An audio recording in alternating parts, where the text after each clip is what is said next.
Today, we will use a scientific perspective to explore the complex truth behind meteorological events.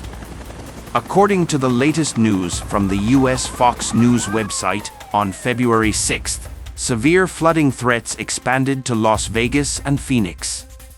California transitions from widespread rainfall over the past few days to scattered showers, heavy rains and thunderstorms as cold air aloft moves into the southwestern United States. Severe storms hit parts of southeastern California, southern Nevada, and Arizona. Rare footage of floodwaters gushing out of a Las Vegas Strip hotel parking lot in an exaggerated scene of a desert, turning into a flooded ocean went viral on social media, leaving people stunned. Las Vegas, home of the Super Bowl, faces the same threat. Thousands of people will be heading to Sin City in Las Vegas ahead of the showdown between the San Francisco 49ers and Kansas City Chiefs.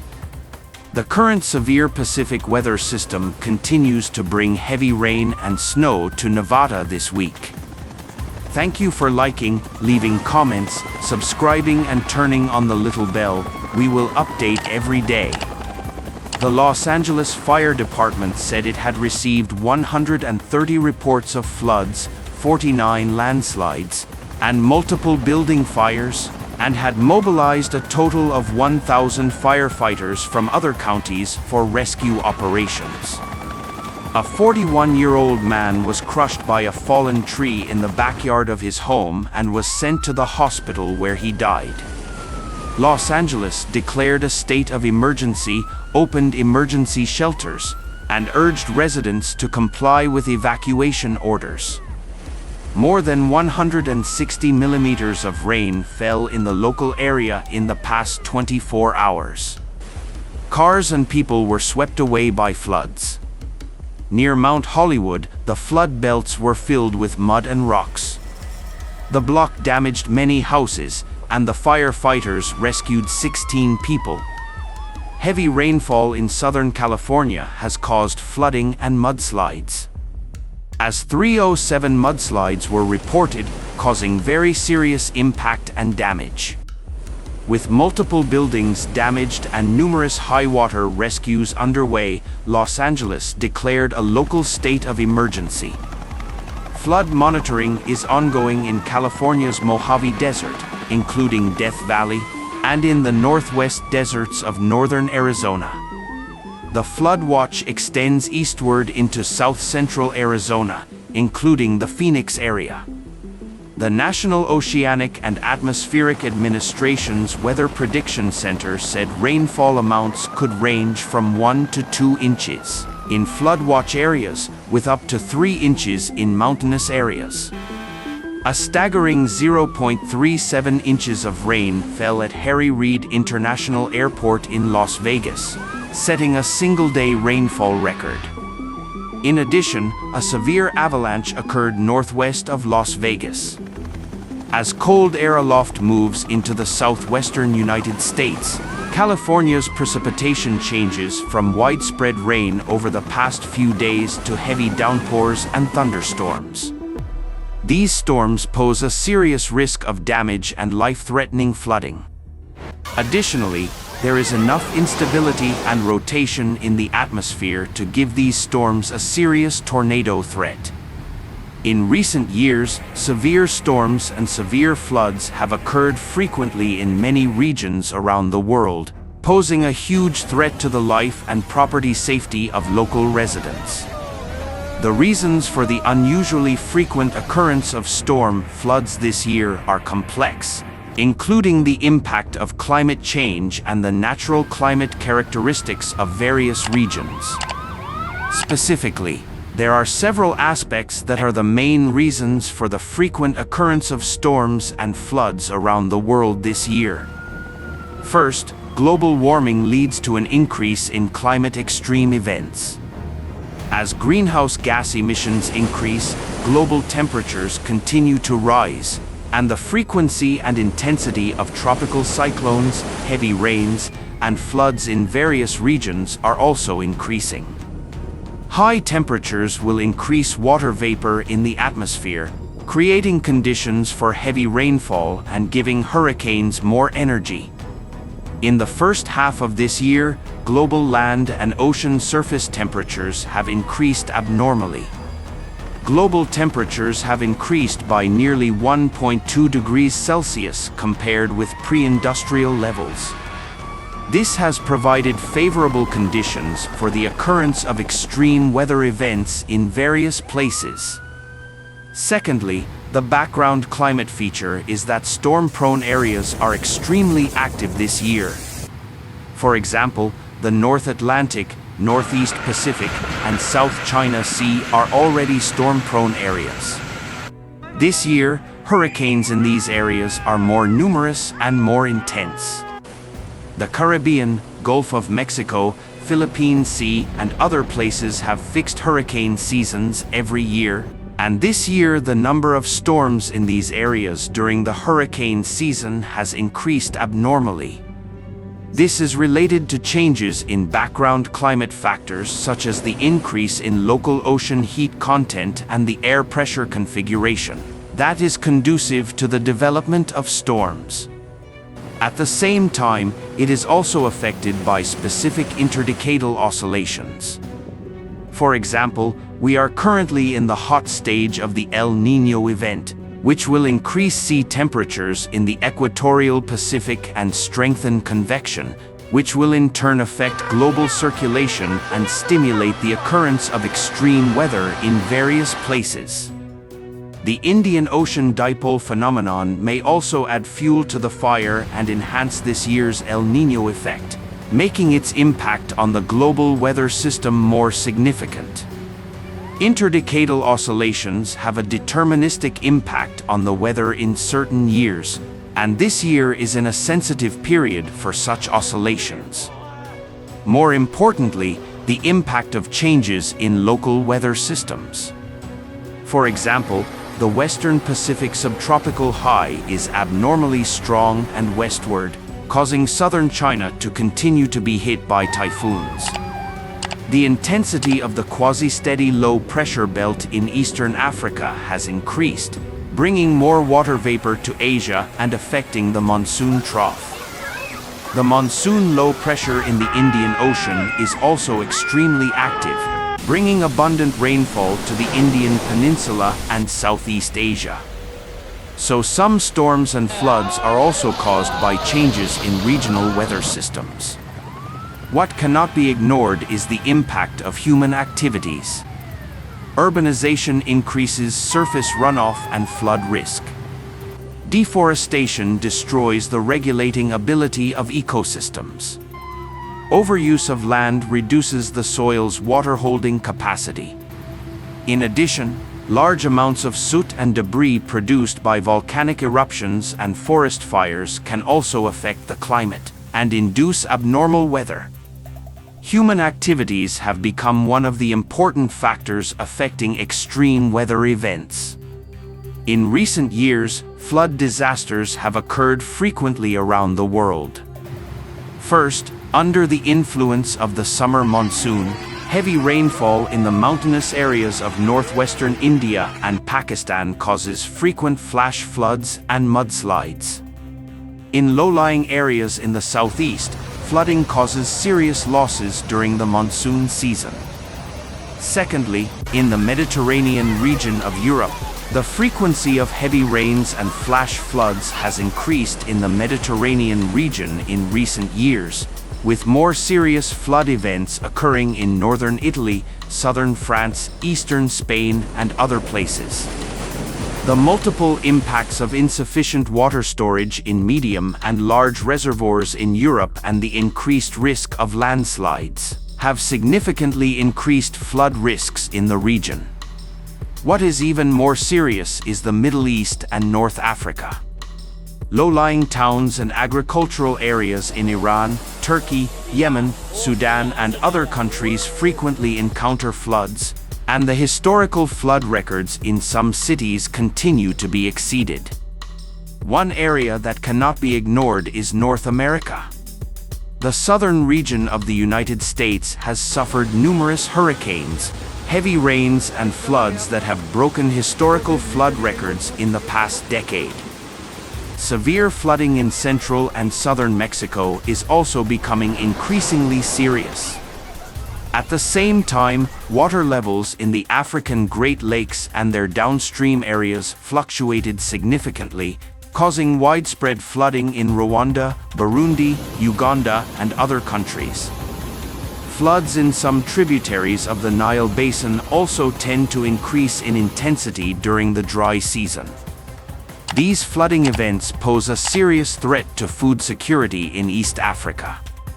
It is worth noting that the frequency and intensity of summer storms and their accompanying heavy rains and floods in the tropical monsoon regions of Southeast Asia and South Asia, the Western Indian Ocean, and the Central and Western Pacific Ocean are on the rise in Bangladesh, Myanmar, Indonesia, Sri Lanka, and other countries. Effective prevention and control of flood disasters can be approached from many aspects. First, we must strengthen climate change governance and actively carry out global actions to mitigate and adapt to climate change. Countries need to jointly implement the Paris Agreement, vigorously develop a green and low-carbon economy, and achieve carbon neutrality as soon as possible.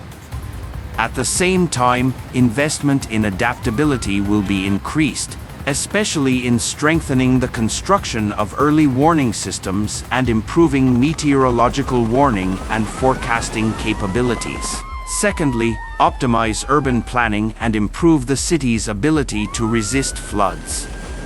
Arrange urban space rationally and retain sufficient flood storage space such as wetlands, parks, and green spaces. Strengthen the construction of drainage systems to ensure they can cope with extremely heavy rainfall.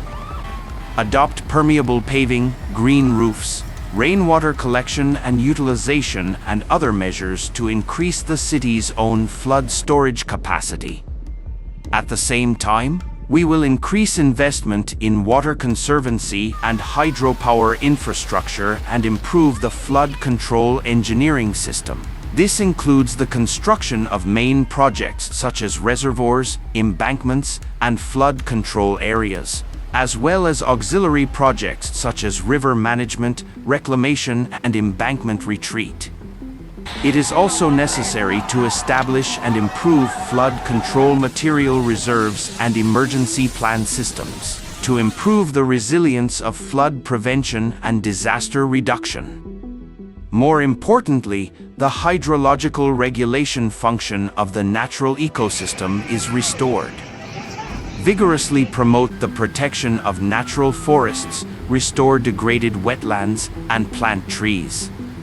Rationally reclaim some farmland and restore its flood storage function.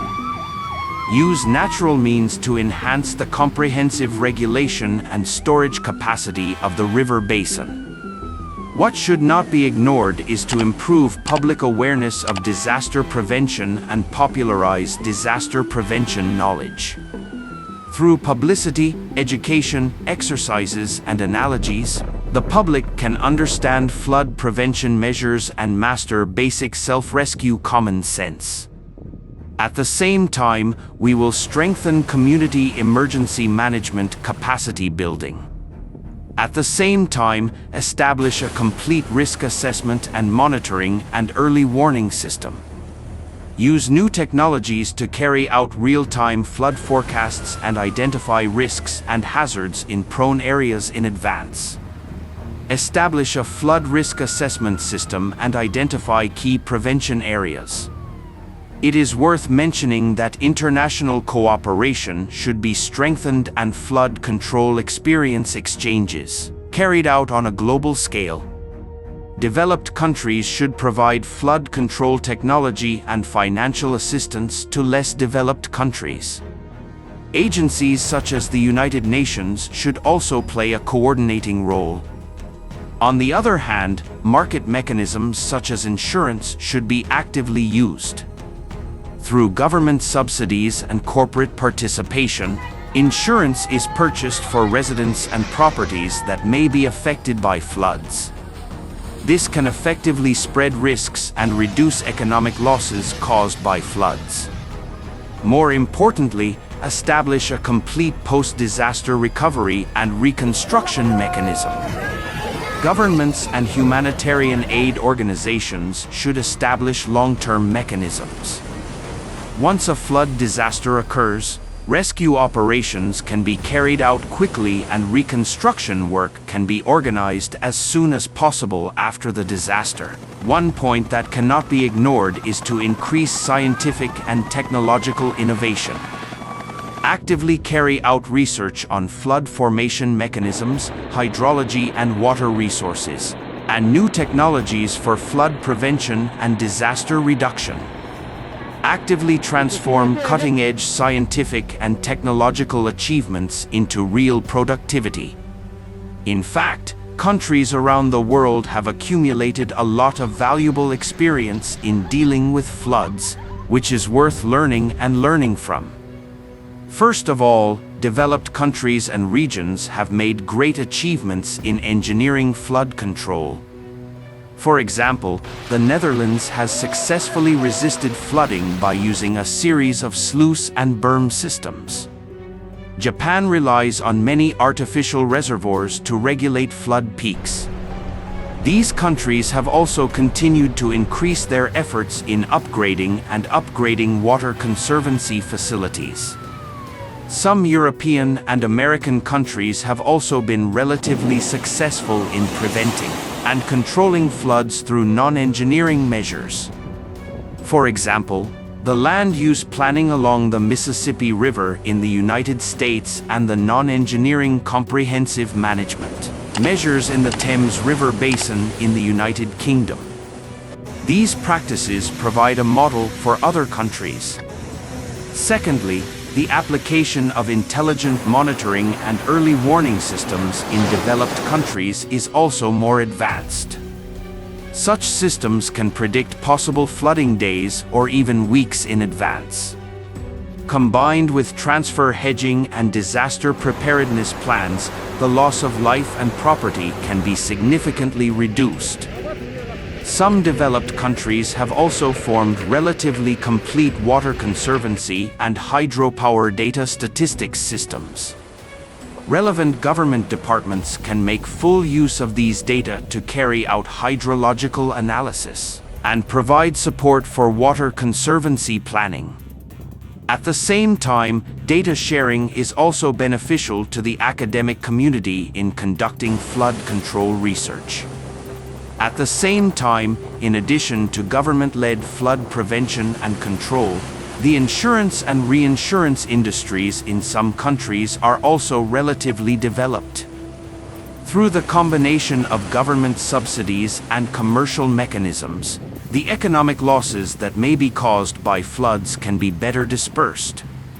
Some European and American countries have adopted market-oriented methods to actively introduce social forces to participate in river management and have achieved remarkable results. This model of government social capital cooperation also provides a model for other countries. Countries and regions such as Japan are also relatively successful in disaster prevention education and training. In addition to school education, relevant publicity is also carried out through enterprises, communities, and families. This has significantly increased public awareness of disaster prevention and reduction. Some countries have established professional disaster prevention and rescue teams equipped with sophisticated equipment. Once a serious flood occurs, these rescue forces can quickly launch rescue operations and significantly reduce casualties. More importantly, in addition to traditional means, some countries have also begun to try to use cutting-edge technologies to prevent and control floods. For example, drones and satellite remote sensing monitor flood conditions to provide support for emergency rescue decisions. Such high-tech means will play a greater role in the future. It is worth mentioning that in addition to domestic governance, some international organizations also play an important role. For example, it provides technical support and financial assistance for flood prevention and disaster relief in poor countries. There are also transnational river committees responsible for coordinating and planning flood control work on relevant rivers. These are valuable experiences gained from flood prevention and control in various countries around the world. For other countries, these practices can serve as important references. Controlling flood disasters requires governments of all countries and global cooperation to vigorously develop a green and low-carbon economy and increase the construction of water control and flood prevention infrastructure. At the same time, we should increase public awareness of disaster prevention and adopt various engineering and non-engineering measures to minimize the risk of flood disasters. However, there is a close relationship between the frequent occurrence of extreme weather events, damage to the natural environment, and ecological imbalance. First, extreme weather can directly cause serious damage to the natural environment. For example, the strong winds of tropical cyclones and hurricanes can cause large-scale deforestation. Floods can change river conditions and wetland landscapes. Droughts can wither vast grasslands and forests. This directly changes the natural ecosystem. Secondly, reduced biodiversity promotes extreme weather. When regional biodiversity decreases, the region's climate resilience decreases. The loss of species weakens ecosystem functions, which is mainly reflected in the decrease in the buffering effect against extreme weather. This could lead to more frequent extreme weather events. More importantly, overdevelopment changes land use types and destroys surface vegetation and hydrological processes. This breaks the natural hydrological cycle path, making droughts and floods more likely to occur. The destruction of the natural environment can significantly reduce the carbon sink function. Reduced carbon sequestration leads to more greenhouse gas emissions into the atmosphere, exacerbating global warming and making heat waves more extreme. It should be noted that extreme high temperatures can cause dense permafrost to melt and release more greenhouse gases such as methane, forming a positive feedback that will intensify the warming trend and ultimately induce more extreme weather. In addition, the destruction of local ecosystems will interfere with the climate system of connected areas, which may lead to abnormal weather patterns in surrounding areas and trigger more extreme weather.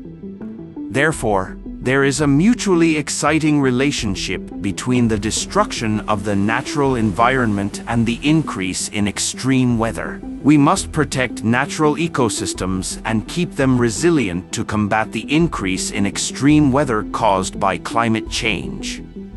In order to reduce the occurrence of extreme weather events, humans can take actions and measures from the following different aspects.